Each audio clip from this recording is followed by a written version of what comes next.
성질대로 예수 믿지 마라 라는 제목으로 요한복음 강의 36번째 시간 함께 말씀 나누겠습니다. 3주 전이었죠. 사랑하면 아깝지 않아 라는 제목으로 우리가 귀한 말씀을 나누었던 건 여러분 기억이 나실 겁니다. 무엇보다도 예수 그리스도를 너무나 사랑해서 베다니 마을에서 예수님 앞에 그 발과 또 온몸에 자기의 결혼 자금으로 준비했던 300데나리온이나 되는 향유 옥합을 깨뜨려서 온몸에 기름을 붓고 주님을 너무 사랑해서 머리카락으로 그의 발을 닦았던 귀한 마리아의 모습을 우리는 살펴보았습니다. 여러분, 주님을 너무 사랑하면 아깝지가 않다라는 것을 우리는 배웠습니다. 여러분, 저런 마리아의 믿음이 우리의 믿음이 되기를 주님의 이름으로 축복합니다. 반면에 또 대조되는 한 인물이 나오죠. 주님 앞에 너무 사랑해서 자신의 모든 것을 드렸던 마리아와는 대조되어지게 마리아의 하는 행동을 보고 어리석다, 잘못되었다, 그 돈 팔아서 가난한 사람들에게 주지 지금 뭐하는 짓이냐 비난하고 사람들을 선동했던 또 다른 한 사람이 누굽니까? 바로 가룟 유다가 있었습니다. 그리고 가룟 유다는 그렇게 사람들 앞에서 자신이 마치 옳은 사람처럼 얘기했지만 결국은 그의 마음 가운데는 뭐가 있었는가? 예수님보다도 뭐를 더 사랑했습니까? 돈을 더 사랑했어요. 결국은 그 돈을 쫓다가 마지막에 예수님도 팔아버렸고 자살로 생을 마감했다라는 것을 우리는 배웠습니다. 만약에 그가 그 실패하고 잘못했 그 마음 가지고 그 모습 가지고 예수님 앞에 나왔다면 우리 예수님은 반드시 그를 용서해 주셨을 것이라고 저는 확신합니다. 여러분, 오늘도 그 예수 앞에 나가는 시간 되시기 바랍니다. 어떠한 죄도 어떠한 연약함도 어떠한 부족함도 예수 앞에 가지고 나오면 우리 주님이 다 용서하시고 회복시켜 주시는 줄을 믿습니다. 자, 오늘 본문으로 이제 들어왔어요. 예수님께서 베다니에서 이제 하루를 보내시고요, 그 다음 날 이제 예루살렘으로 가시게 됩니다. 예루살렘으로 왜 가실까요? 바로 이제는 그의 인생의 마지막 한 주, 다시 말하면 십자가를 지시기 위하여 예루살렘으로 올라가시게 됩니다. 여러분, 예수님에게 있어서는요, 이 십자가가 그의 삶의 비전이자 목표였어요. 그래서 이 십자가를 져야지만 저와 여러분들을 모든 죄에서 구원해 주실 수 있다는 것을 주님은 아셨기 때문에 그 고통의 길, 그 눈물의 길, 그 험한 길을 주님은 저와 여러분들을 위해서 가신 줄을 믿습니다. 그래서 모든 인류의 죄를 대속하시고 참된 구원, 참된 자유를 주시기 위해서 예루살렘으로 주님은 가시게 되는 겁니다. 그렇게 올라가시는데요, 예루살렘으로 오신다는 이야기를 예루살렘에 있는 유대인들은 이미 다 알고 있어요. 왜냐? 나사로가 부활한 사건과 함께 예수님께서 예루살렘으로 가신다는 얘기를 이미 전에 들은 겁니다. 베다니에서 예루살렘까지는 한 4km 정도 돼요. 멀지 않은 거리예요. 한 1시간 내지 2시간 걸어가면 되는, 어떻게 보면 좀 짧은 거리입니다. 그래서 수많은 사람들은 이미 명절을 맞이, 유월절을 맞이하여서 예루살렘에 있었기 때문에 그 200만 명이나 되는 사람들 속에서 어마어마하게 많은 사람들이 예수를 맞이하기 위해서 예루살렘에 이미 대기 중에 있었다라는 것입니다. 손에는 종려나무 가지를 들고, 그리고 호산나 다윗의 자손이여 어서 오십시오, 주님은 우리의 왕이십니다, 이렇게 외치면서 예수님을 맞이할 준비를 하고 있었다라는 것입니다. 종려나무 가지를 들고 예수님을 환영하는 이 종려나무 가지의 의미는 뭐냐? 승리라는 뜻입니다. 승리. 당신은 승리입니다. 당신은 승리의 왕이십니다. 우리 인생의 승리를 가져다 주실 분입니다 하고 종려나무 가지를 흔드는 거예요. 저기 종려나무 가지 아시죠? 이렇게 뾰족뾰족한 이런 침엽수 계통의 그런 나무 가지입니다. 그리고 사람들은 호산나 이렇게 말합니다. 호산나. 호산나는 무슨 뜻입니까? 구원하소서 이런 뜻입니다. 구원하소서, 우리를 구원하소서, 우리를 로마의 압제에서 우리를 구원하소서, 우리를 모든 이 가난과 고통에서 구원하소서, 주님은 우리를 구원하실 수 있는 분입니다. 이 고백을 호산나 이렇게 외치는 거예요. 그래서 이 종려나무까지 그리고 호산나를 외치면서 예수님을 맞이할 준비를 사람들이 하고 있었다라는 겁니다. 그래서 사람들이 외치면서 그렇게 주님을 기다렸는데 예수님께서 입성을 하시는데요, 가만히 보니까 예수님의 모습이 조금 이상해요. 조금 이상해요. 뭔가 엉성해요. 자, 일단 말씀 먼저 보겠습니다. 요한복음 12장 12절 말씀인데요, 같이 읽겠습니다. 시작. 그 이튿날에는 명절에 온 큰 무리가 예수께서 예루살렘으로 오신다는 것을 듣고 종려나무 가지를 가지고 맞이하러 나가 외치되 호산나 찬송하리로다. 주의 이름으로 오시는 이 곧 이스라엘의 왕이시여 하시더라. 예수는 한 이스라엘을 로마의 압제에서 구원할 구원자로 강력한 왕의 모습으로 입성하시는 예수님의 모습 기대했다 이 말이에요. 그런데 예수님의 모습이 너무나도 웃긴 겁니다. 너무나도 우스꽝스러운 겁니다. 왜? 뭐를 타고 옵니까? 나귀를 타고 오는 겁니다. 여러분, 보통 왕, 개선 장군이 입성할 때 타는 짐승은 뭐냐면 바로 백마를 타고 옵니다. 백마를 타고. 멋있지 않습니까? 예.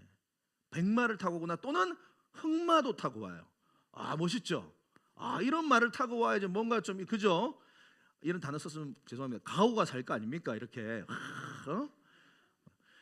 이런 걸 타고 와야 되는데 예수님 뭘 타고 왔어요? 나귀를 타고 온 거예요. 지금 뭐가 좀 매우 언밸런스하다, 안 맞다, 너무나 우스꽝스럽다. 말을 타고 오면은 이 폼도 나지만 또 뭐가 또 좋냐면 시야가 높습니다. 그래서 사람들이 이렇게 우러다 보는 어떤 그런 느낌들이 있어요. 그러니까 더 좀 뭔가 상징적으로 말을 타고 오면은 이렇게 사람들에게 존경과 이런 높임을 받는 거죠. 그런데 저 나귀를 타고 들어가면 좀 이상해요. 눈높이가 거의 비슷해진다 이 말이에요. 그러니까 좀 더 낫거나. 그러니까 매우 이게 이상하고 우스꽝스러운 상황이다. 여러분, 이 나귀, 그것도 어린 나귀를 타고 왔어요. 어린 나귀. 그런데 이 어린 나귀를 타고 예루살렘에 입성하셨는데 이유가 있습니다. 성경에 말하고 있습니다. 스가랴서 9장 9절에 보면 이미 구약 성경에 예수님께서 나귀를 타고 예루살렘에 입성하신다는 것을 예언하고 있거든요. 그 말씀 보면 시온에 따라 크게 기뻐할지어다, 예루살렘에 따라 즐거이 부를지어다. 보라, 네 왕이 너에게 임할 건데 그는 공의로우시며 구원을 베푸시며 뭐 하신다고요? 겸손하여서 나귀를 타시다니. 나귀의 작은 것 곧 나귀 새끼니라. 그러니까 예수님이 나귀 새끼를 타신 이유가 분명히 기록되어져 있습니다. 그분은 어떻게 보면은 굴림의 왕으로, 정복의 왕으로, 강력한 카리스마를 가진 왕으로 오시는 분이 아니라 겸손의 왕으로 오고 계신다 이 말이에요. 모든 사람들을 군림하시기 위해서 오시는 분이 아니시라 모든 사람들을 섬기기 위하여, 다시 말하면 자신을 십자가에 못 박음으로 말미암아 제물되기 위하여 여러분들의 죄인됨을 섬기고 구원으로 인도해 주시기 위해서 예수님은 나귀를 타고 상징적으로 지금 들어오고 계신다 이 말입니다. 주님은요, 여러분들을 섬기러 오셨어요. 여러분들을 군림하거나 여러분들을 폭력으로 어떻게 하는가 주님이 아니세요. 그게 바로 마가복음 10장 45절에도 나오는데요.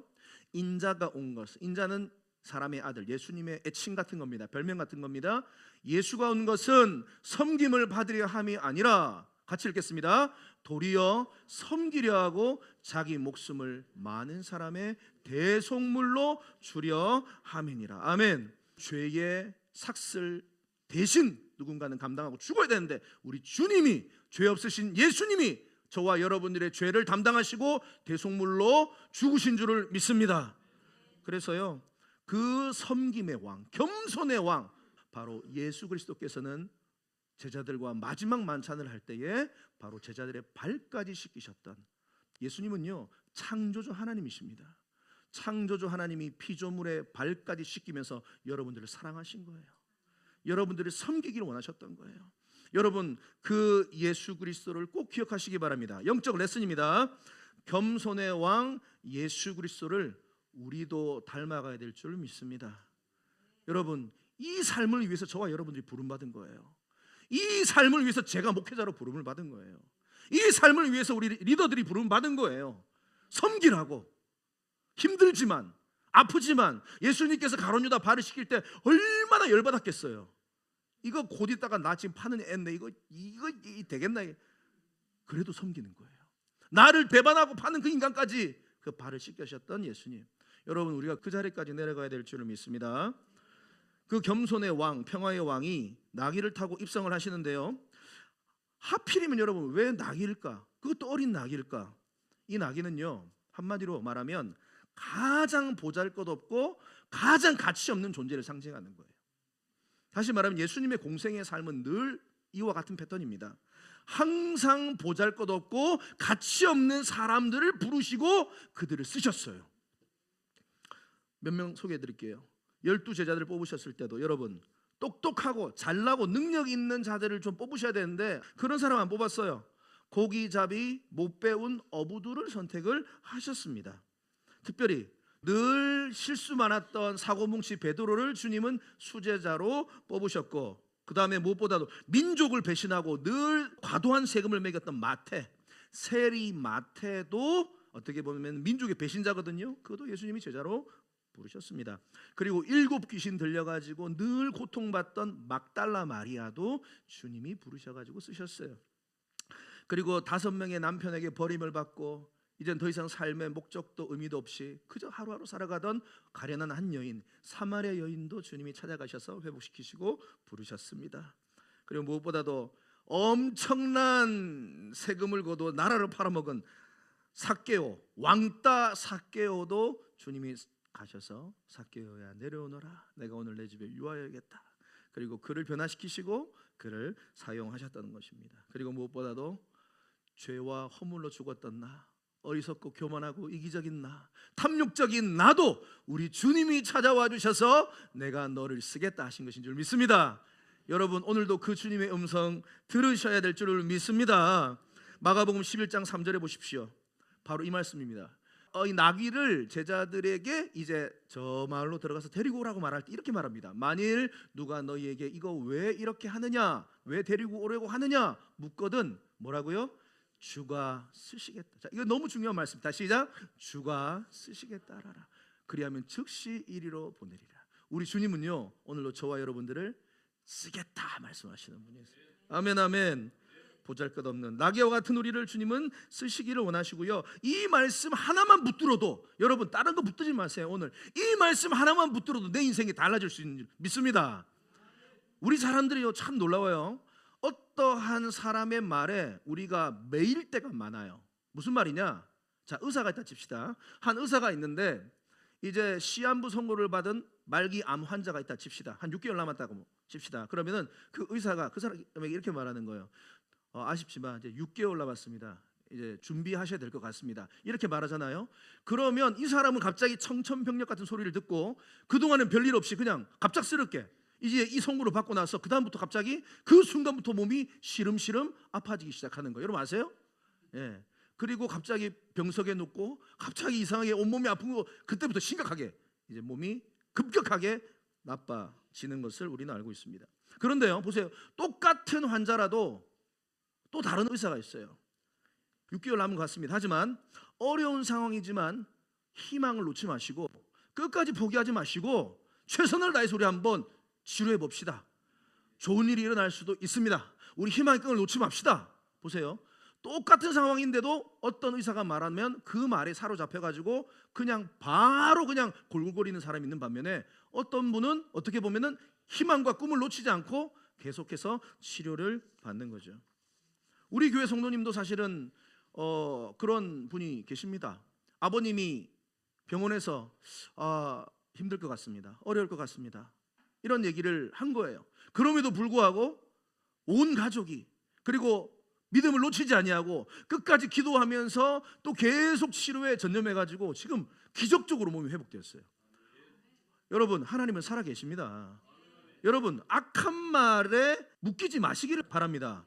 여러분들을 지배하고 있는 말이 뭐예요? 여러분들에게 누군가가 말을 한다 이 말이에요. 야, 너 그 왜 이렇게 못생겼니? 너 왜 이렇게 무식하니? 너 왜 이렇게 엉망이니? 너 왜 이래? 이렇게 말하는 사람들이 꼭 있어요, 없어요? 꼭 있어요. 우리 인생을 살다 보면은 이 말하면 이 말에 사로잡혀서 자신의 인생을 비참하게 살아간 사람들이 너무너무 많다는 거예요.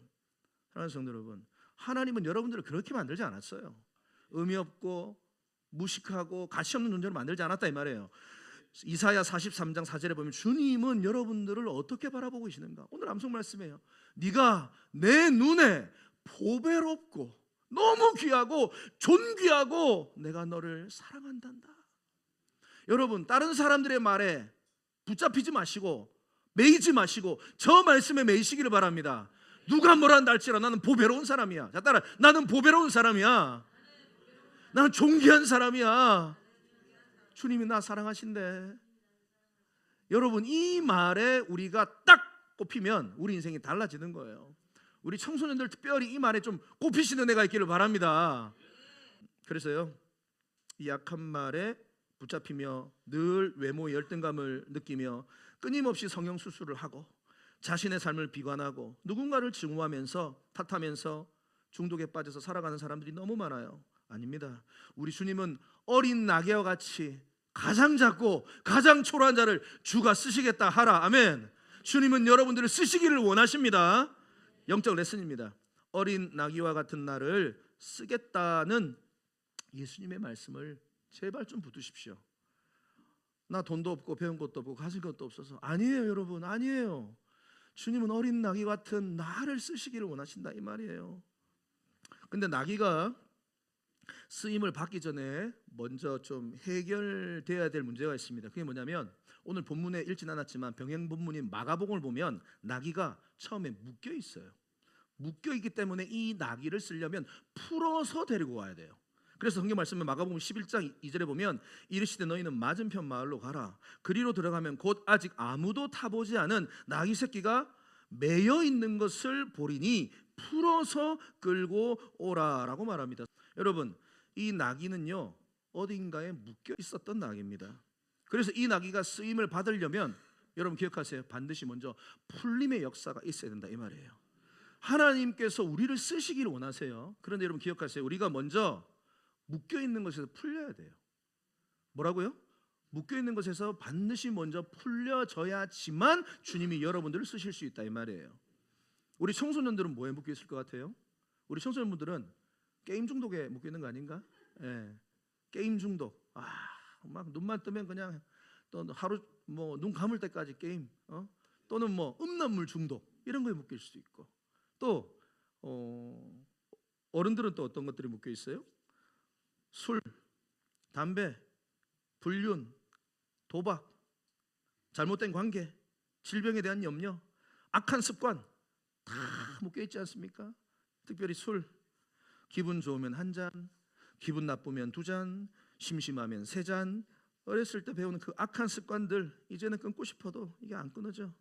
여러분 술과 담배 이런 것들은 우리의 구원과는 상관이 없습니다. 예, 구원과는 상관이 없지만 이게 묶여 있으면, 여기 묶여 있으면 무슨 말이냐, 주님이 우리를 쓰실 수가 없어요. 예, 이건 우리의 쓰임 받는 문제예요. 예, 구원의 문제는 아니지만. 그래서 주님이 우리에게 위대한 일을 맡기고 싶어. 엄청난 일을 막 맡기고 싶어. 그런데 뭔가 술에 묶여 있고 늘 무슨 중독에 묶여 있고 늘 염려에 묶여 있고 늘 자기 연약한 기질에 묶여 가지고 그러면 주님이 못 쓰셔요. 예, 저도 묶여 있었던 때가 있습니다. 저는 이제 열등감. 얼마나 자존감이 낮는지 살아오다 보니까 뭐 이런저런 환경 가운데 또 저의 기질적인 약점 때문에 항상 좀 예민한, 좀 그런 부분, 예민한 성격을 가지신 분들 좀 그런 게 있는 것 같아요. 누가 나에게 말 한마디 하면은 그 말을 막 금방 털어내버리지 못하고, 그죠? 한 달이고 석 달이고 묵상하지 않습니까? 왜 저 사람이 나에게 나에게 이런 말을 했지? 왜 나한테 이런 말을 했을까? 무슨 일일까? 하면서 이제 그 말을 이제 타고 들어가는 거죠. 그러니까 날마다 그걸 이제 사로잡혀가지고 열등감. 그래, 나는 초라한 사람이야. 나는 뭐 의미 없는 사람이야. 나는 안 돼. 그런 데 많이 묶여 있었죠. 사탄이 저를 묶어버린 겁니다. 그런데 제가 말씀과 기도로 이걸 다 끊어내고, 할렐루야, 노임을 받으니까 주님이 나 얼마나 사랑하시고 나를 얼마나 존귀하고 보배로운 자로 만드셨는가를 제가 이제 깨닫고, 할렐루야, 이렇게 쓰임받고 있는 거 아닙니까? 아멘. 주님께서 여러분들도 이런 모든 묶임에서 노임을 주려고 주님이 이 땅에 오신 줄 믿습니다. 그래요. 요한복음 8장 32절, 진리를 알지니 진리가 너희를 자유롭게 할 것이다. 이 진리가 라틴어로 베리타스라는 단어인데 이게 연세대학교에 있는 그 교훈이잖아요. 예, 진리를 알지니 진리가 너희를 자유케 하리라. 하버드대학교의 베리타스가 교훈이에요. 진리. 여러분 이 진리가 뭐예요? 영원히 변하지 않는 진리, 예수 그리스도 이 말이에요. 예수 그리스도만이 여러분들을 참 자유를 주시는 분이심을 믿으시기를 바랍니다. 그래서 여러분, 그래서 거룩운동 하라 이 말이에요. 말씀과 기도하라 이 말이에요.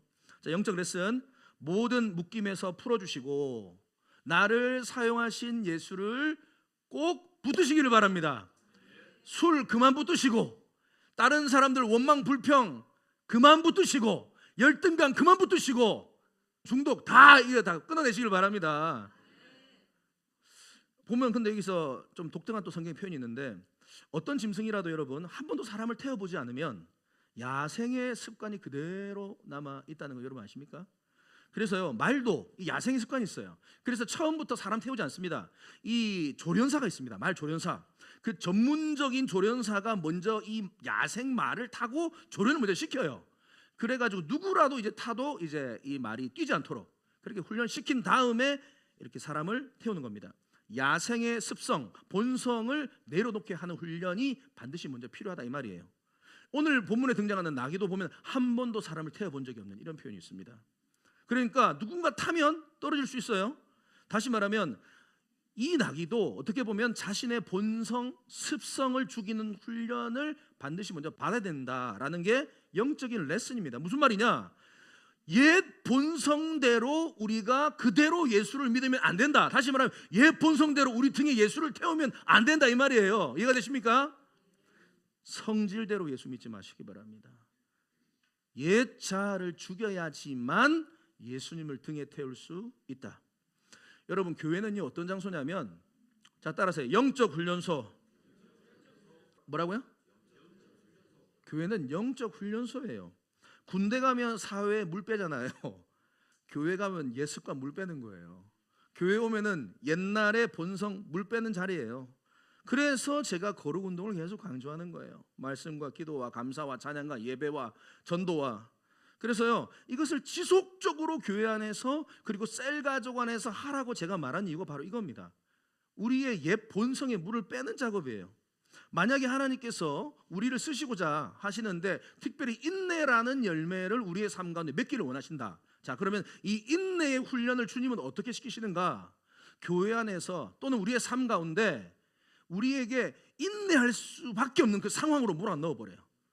그래가지고 우리를 계속 인내하는 그 훈련을 열매를 맺도록 훈련하시는데 이게 보통이 아니다 이 말이에요.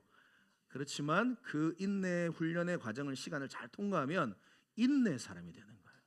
어떤 상황이 와도 인내할 수 있는. 뭐 또 이런 것도 있죠. 하나님께서 어떤 사람에게 관계의 훈련을 시키시길 원하는 겁니다. 관계 훈련. 그러면 교회 안에서요 이런저런 사람들을 만나게 함으로 말미암아 관계 훈련을 시키세요.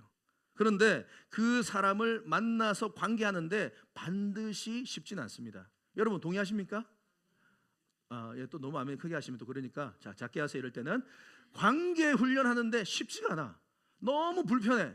저 사람과 함께 뭔가 이렇게 교제하고 이야기를 나누고 또 우리가 한 공동체로서 뭔가를 하면은요 불편해. 왜? 내랑 스타일이 너무 다르니까. 안 그래요?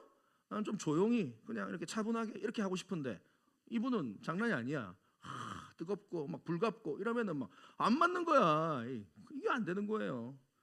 그 시간 힘들고 부담스럽습니다. 하지만 여러분 그래서 목회자의 말에 순종하고 또 셀리더의 말씀에 순종해서 따라오시다 보면 이 관계가 훈련이 되어져 가요. 그럼 어떤 일이 벌어지냐면 어떤 사람을 내가 만나도 선한 영향력을 끼칠 수 있는 리더가 된다 이 말이에요. 그래서 하나님께서 여러분들을 공동체로 모아두신 거예요. 여러분 그래서 셀 모임 잘해주시기 바랍니다. 아멘. 셀 모임 힘든데 셀장이 난 너무 이제 푸시하는 것 같아요. 목사님 너무 힘들어 괴로워요. 나 그냥 혼자 그냥 나 예배만 드리고 그러면 안 돼요. 자 그러시는 분 손 한번 들어보세요. 네, 없죠? 예배만 드리고 할까요 목사님? 아니 목사님 교회는 너무 불편해. 영상으로만 예배하겠습니다 목사님. 그래도 예배 드린 거예요. 스스로 위안을 삼고. 여러분 안 돼요. 주님은 그래서 공동체로 모아두신 거예요. 여러분 이 훈련을 꼭 잘 받으셔야 될 줄을 믿습니다. 그래서 이 옛 본성을 옛 습관을 계속해서 잘라내는 거예요. 잘라내는 거예요. 그래서 제가 주중에도 한 성도님 만나가지고 그렇게 지금 싸우고 계시는 성도님 만나가지고 또 상담을 하고 또 이야기를 하면서 그렇게 얘기한 거예요. 좀 제발 옛 습관에 좀 매이지 마시라고. 옛 본성 좀 끊어내셔야 된다고. 성질대로 예수 믿지 마시라고. 자꾸 성질대로 믿으니까 예수님 자꾸 떨어지지 않느냐고. 성질대로 믿지 마시라고. 특별히 감정의 노예가 되지 마시라. 감정의 노예. 사단은 자꾸 우리 생각을 지배하려고 하거든요. 잠언 4장 23절 말씀처럼 우리 생각을 못 지키면은 100% 우리 생각의 염려, 걱정, 또 원망 타고 들어오면 이 생각이 잡히면 어떻게 감정이 발동해요. 감정이 가만히 있는데 근데 감정이 안 좋아진다 이 말이에요. 그 생각을 사단이 준다 이 말이에요. 안 좋은 감정을, 저 사람이 나 지금 욕했어, 저 사람이 나 지금 나한테 안 좋은 말을 했어. 그럼 저 사람에 대해서 이제 미워하기 시작하고 온갖 감정이 쌓이고, 그럼 저 사람 분석하기 시작해. 저 사람이 왜 저렇게까지 왔는가, 그 나하고 무슨 일이 있었는가, 별 쓸데없는 생각들로 시간 낭비한다 이 말이에요. 자, 따라하세요. 감정의 노예가 되지 마라. 감정의 노예가 되지 마라. 털어버려라. 털어버려라. 누가 나한테 무슨 말 하잖아요. 이거 하나님의 말씀 아니면 다 그냥 귀를 닫아버려요. 털어버려요. 우리 셀 리더분들, 우리 셀장과 인턴분들은 다 그런 분들을 제가 뽑았어요. 그래가지고 뭐 악한 소리 들어오고 뭐 이상한 소리 들어와도 금방 털어버리는 거예요. 그럼 우리는 뭐를 집중해야 되는가? 뭐에 집중해야 되는가? 우리는 미래에 집중해야 되는 거예요.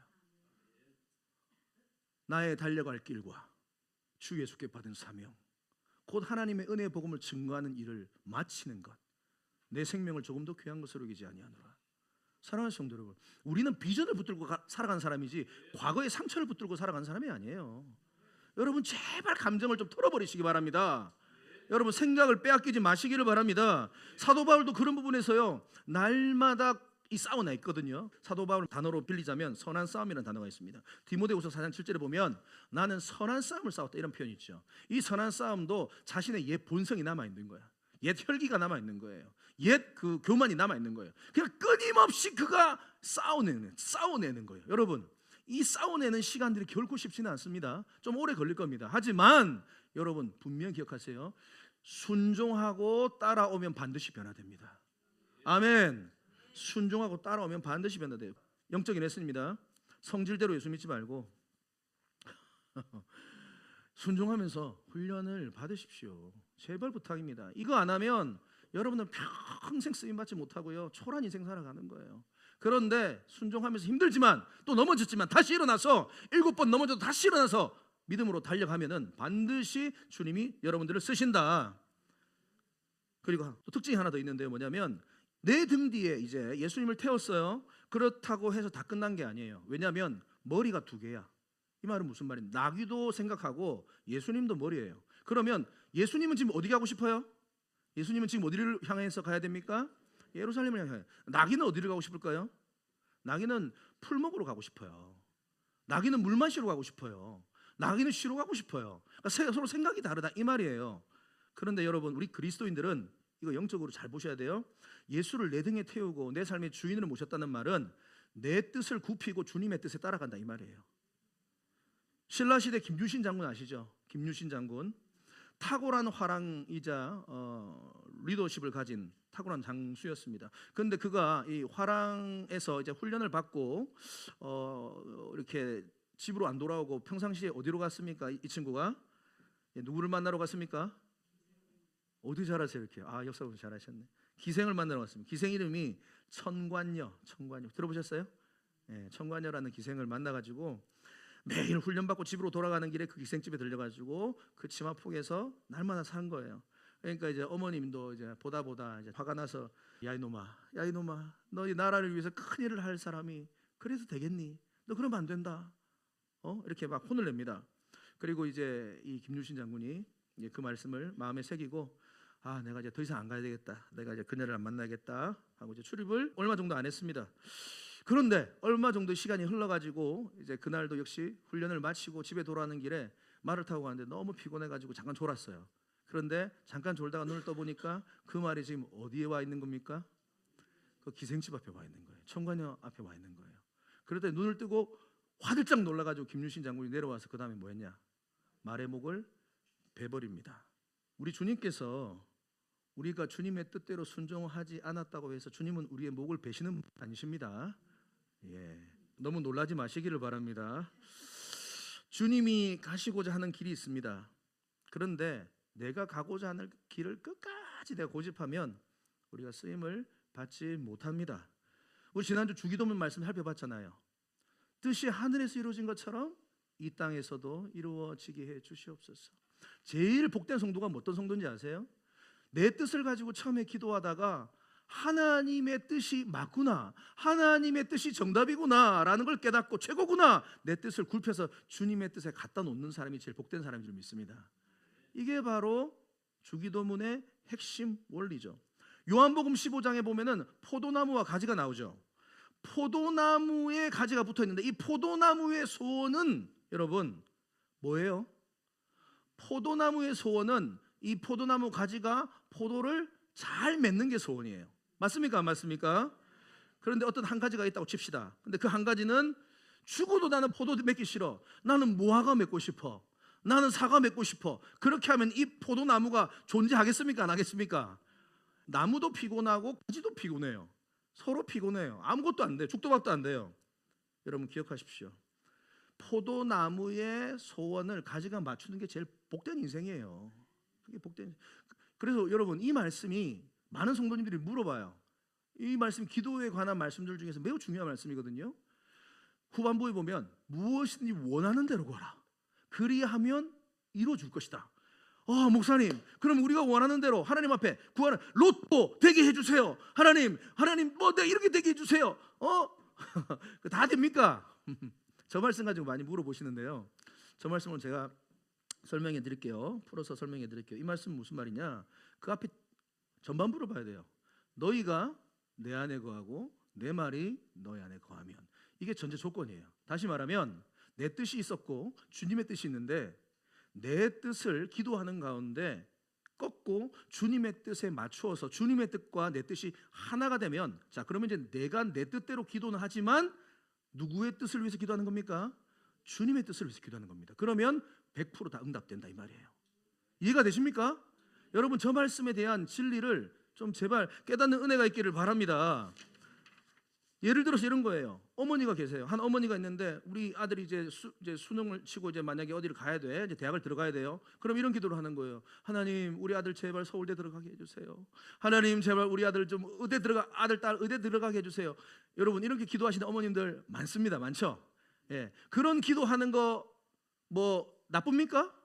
아니요. 기도하세요. 기도할 수 있어요. 하지만 그렇게 간절한 마음으로 주님 앞에 나와서 기도하는 가운데 어느 순간 자기가 하나님의 뜻이 느껴지는 거예요. 하나님의 마음이 느껴지는 거예요. 하나님께서 나에게 마음에 감동을 주세요. 그럼 어떤 일이 벌어지냐면 자기의 기도가 달라지기 시작한다 이 말이에요. 처음에는 하나님, 우리 아들 제발 의대 들어가가지고 좀 내한테 40평 아파트 하나 사주게 해주세요. 사실은 그게 다 포함되어 있는 기도예요. 사실 그게 내가 좀 내 자식 덕 좀 보고 싶어요. 이게 다 포함되어 있는 기도예요 사실은. 그래서 기도하는 가운데 어떻게 바뀌는가? 주님, 이 아이가 최선을 다해서 주님 앞에 공부하게 해 주시고, 그리고 무엇보다도 솔로몬에게 주셨던 하나님 하늘의 지혜를 주세요. 그리고 이 아이가 어느 대학 어느 학과를 가든지 우리 주님이 쓰시기에 가장 합당한 아이로 주님이 준비시켜 주세요. 그리고 무엇보다도 세상의 인정을 받기보다 하나님의 인정을 받는 아이가 되게 해 주시옵소서. 이 약한 세상에서 다니엘과 같이 요셉처럼 그렇게 멋지게 쓰임만 받을 수 있다면 주여, 이 아이가 어디를 가든지 저는 주님께 이 아이를 맡겨드립니다. 이렇게 기도가 바뀌어져 버린다 이 말이에요. 그러면 이 기도 응답 받을 수 있을까 없을까요? 100% 있습니다. 여러분 자녀를 위해서, 자손들을 위해서 여러분 기도하시는 분들, 특별히 서울대, 의대, 명문대, 좋은 직장 이제 기도 좀 하다가 나중에 바꿔주시기 바랍니다. 이게 좀 바꾸기를 바랍니다. 예. 사업하시는 분도 마찬가지예요. 사업하시는 분도 처음에는 이 사업을 위해서 그렇게 기도하세요. 하나님, 이 사업, 이 문제, 이 경제적인 어떤 성공 기도하세요. 하지만 기도하다 보면 반드시 주님이 그 기도를 방향을 틀어주셔. 그러면 그때 순종하시라 이 말이에요. 건강을 위해서도 마찬가지입니다. 우리 특별히 미라클 교회 성도님들, 어르신분들, 건강을 위해서 기도할 때도 하나님 빨리 이 건강 낫게 해주세요. 이 통증이 사라지게 해주세요. 빨리 내가 좀 이렇게, 그 기도 맞습니다. 많은 기도하는 가운데 하나님께서 마음에 감동을 주시고요, 하나님께 다른 방향으로 바꾸셔요. 그러면 그때도 오케이 하고 순종하시는 은혜가 있기를 바랍니다. 자, 같이 읽겠습니다. 시작. 너희가 내 안에 거하고 내 말이 너희 안에 거하면 무엇이든지 원하는 대로 구하라. 영적 레슨입니다. 내 뜻을 주님의 뜻에 맞추어 모든 기도의 응답을 받으십시오. 이게 제일 복된 인생이에요. 저도 인생을 살아보면 내 뜻대로 기도할 때가 너무 많았어요. 하나님, 이렇게 해주세요. 우리 교회 이렇게 해주세요. 저 성도 문제 이렇게 해결해 주세요. 우리 가정의 문제, 이 문제 이렇게 해결해 주세요. 내 자식 이렇게 문제 해주게. 날마다 그렇게 기도하고 새벽마다 기도하면 꼭 하나님이 방향을 바꿔주셔서, 그래가지고 어느 순간 보면 하나님, 주님 뜻대로 해주세요. 전 모르겠습니다. 하나님 알아서 해주세요. 하나님 제일 좋은 방법 알고 계시지 않습니까? 그렇게 하는 가운데 응답과 기적을 많이 경험했어요. 한 가지만 더 말씀해드리고 마치겠습니다. 나귀가 예루살렘에 입성하는데 사람들이 환호합니다. 와, 박수를 치고 환호하고 엄청난 이렇게 웰컴을 하죠. 환호성을 듣습니다. 그런데 여러분, 이 나귀의 입장에서 한번 생각해 보세요. 지금 엄청난 환호성을 듣는데 지금 이 사람들의 환호성 지금 누구 때문에 하고 있는 겁니까? 그래, 나귀가 착각할 수 있다 이 말이야.